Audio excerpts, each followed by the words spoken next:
Okay, good morning. Day 3, I think, 4, day 3 or 4. I don't know, but we're reading this book. It's a good one. And we are on page 24. I think it's funny that we stopped right before this sentence. Whatever you do, don't quit. You can make it to the top of that. All right, the story of the $50 million woman. I love this story. I want to share with you a story of why quitting should never cross your mind.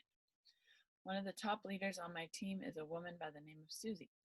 Susie learned about our business from someone she had worked with briefly. On December 31st, she was introduced to me on a three-way call by her soon-to-be sponsor, who at the time was my personal partner. Susie immediately caught the vision and enrolled on New Year's Eve. What a way to toast to new beginnings. Unfortunately, Susie's sponsor got discouraged. She had only enrolled one person. She decided the business wasn't for her, and she quit. A few years later, her team of one, with Susie, grew into an incredible team that spans across the entire country. In fact, it's one of the fastest growing teams in our company.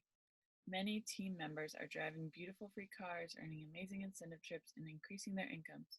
In fact, Susie was recently recognized as a $1 Million Circle Achiever at our company convention. Can you imagine if Susie's sponsor stuck with the business? She started the business at about 30 years of age. After taxes and with conservative investments, not even taking into account organizational growth, she could have earned about $50 million over time if she hadn't walked away. For this reason, I've referred to her in industry events as the $50 million woman. One of my friends, Donna Johnson, another $1 million earner, reminds me often, Sarah, I know handfuls of people who would be millionaires today simply if they hadn't quit. You never know what people do or whom they will lead you to. Quitting is the surest way to fail. I recently read that as many as 95% of those who remain in this industry for 10 years or longer, working steadily at building their groups, reach their highest level of pay in their respective business. If there's one thing I know for sure about success, is that it begins with the decision to be successful. Love this, the decision. This was on the team call the other night with all the senior rubies who are trying to go emerald this month. Like Hannah, right? She was like, I decided. That was it. Like, I decided I'm going emerald this month, so I'm going to go emerald this month. That's all it, obviously it takes more than that, but that's like seriously the first step is getting your mind, deciding, and just going for it. I love that. And Sarah caught that. Do you notice that? She keeps saying, I decided. And I just love that. She's like, I'm just doing it. A decision to be successful, a commitment to seeing it through, and you just can't quit. Early on, when we started our business with no training, no websites, and no mentoring, we made a decision to do whatever it takes. In my opinion, that is the greatest factor that leads to success, your decision. Whether you think you can or think you can't, you're right. That's another one of my favorite quotes. So make a decision, be relentless, and be committed to do whatever it takes. I am committed to your success. This book will provide the how-tos for you, simple, systematic training that will empower you to become a higher achiever in our profession. It's up to you to implement what you learn. It's up to you to share this learning with your new distributors and team. It is my hope that you will gift a copy of this book to every leader and to every new distributor who joins your business in the future. Build their belief in your business, build their belief in our profession, and most importantly, build their belief in themselves. Get ready for a great journey of personal and professional growth. Let's rock this.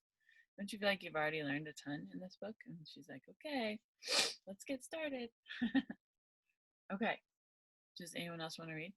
Shannon, April, I'm willing to. I can read. Okay, thanks. Read as much as you want. Okay. All right, chapter 3, preparation. Think like a CEO.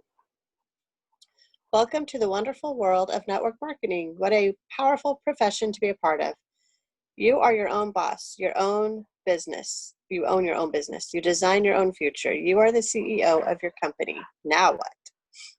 The beauty of this profession is that it allows anyone regardless of age or experience, to own their own company. This can be a challenge too. Not everyone who joins is fully prepared to be a business owner.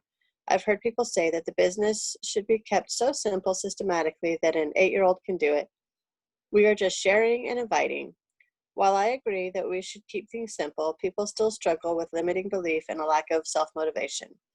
Mindset and management of time and emotions are the places where people often get caught up. We have to develop an entrepreneurial mindset. In order to be successful, I want to talk to you about how to manage your expectations, your emotions, and your time. When you have total control over these areas, anything can be accomplished in your business. Often we hear the saying, treat this like a business and it will pay like a business. Treat this like a hobby and it will pay like a hobby. While most people start their business very part-time, it requires your full-time effort for you to be completely successful. Where does success begin in your business? It begins with you. So often we play the blame game, sharing all the reasons why we weren't successful. Oftentimes the reason why we started, products, pay plan, partnership with our company or sponsor, is the very reason why we say the company didn't end up working. Funny, huh? It's easy to blame our upline or our downline for our lack of success. But isn't this independent business ownership? The only name on your distributor account is yours. Yours is the only name on your paycheck. It is important for you to take action and own your success. Network marketing professionals take accountability for their actions, daily activity, and they own their results. Okay, Developing say your really quick, I'm yeah. interrupting, but this is so true, and I used to totally blame people for things, so I'm owning that, but it's true. And your business, if you think of it that way, your business will grow that much more, because if you're working as hard as you possibly can to make your business grow, then everyone else will see your example and be working more. So it's just this like trickle down effect. And also, the other thing that I wanted to say was, um, oh shoot, I just forgot. I don't remember. Okay, keep going. Okay. Developing your blueprint for entrepreneurial success. I started my business like most people, working very part-time alongside my full-time career and commitments. I was a brand new teacher, busy with lesson planning and preparation. I was actively involved in my church, my husband's business, and many of our volunteer projects. Like most, I was busy. I knew if I was to find success in my business, I had to implement systems and establish hours of operation in order to stay focused and make the most of the little time I did have available. I took everything day by day, telling myself I can do anything for a short period of time to produce long-term financial freedom for my family and myself. Ignore that I just switched those words around. Many of you are probably facing a full-time schedule as well, whether it be due to your career, raising your family, or other countless commitments you face every day. It's critical that you learn how to make the most of your part-time hours so you can experience success in your business. I've heard people say, you can work your business part-time but not sometime. What does that mean? It means that with the hours you do have to put into your business, you must be planned and purposeful. You must be prepared.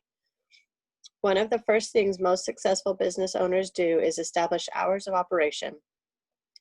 Building a network marketing business is no different. It's important that you set aside a minimum of 10 to 15 hours of income producing activity per week if you desire to duplicate a larger network. If you just want to sell retail products, you can get away with a bit less. Building a team requires more. You can't conduct events, calls, and trainings in just a few hours. Busy work doesn't count toward your time. Busy work is comprised of checking Facebook, cleaning your office, calling your team to chat, or refreshing your sales reports over and over again to see what's happening in your business. Income producing activity consists of a few things. Number one, sharing your business and inviting people to learn more. Number two, sharing your product or service and inviting people to try them. And number three, follow up, signing people up, and getting them started. I just want to say, this is Yes. so cool. It's just 3 things, right? She doesn't, okay, it just beeped. but she does not say relationship building. Do you notice that? So here's Mm, the thing. Sometimes I tell myself that that is IPA, but I'm like, okay, reading this, I'm like, okay, like that needs to be outside of work time. Like that should be throughout my day. I should just be doing that. And then IPA is focused on doing those three things. I think that's a shift I need to make in my business, because yeah. asking someone, it'll get me closer to growing my business, but it's not going to grow my business. Yeah. Love Good that. point. And go ahead. What'd you say? Oh, I just said good point. Oh. Yeah. That. I did remember what I was gonna say before. So in momentum movement, Brooke and Emily, like they had these foundational things, and they talked about time management, and they talked about like all this stuff. And the first step to get your mind ready was always clear the clutter. And I love that, and it made such a huge impact on me. Sorry.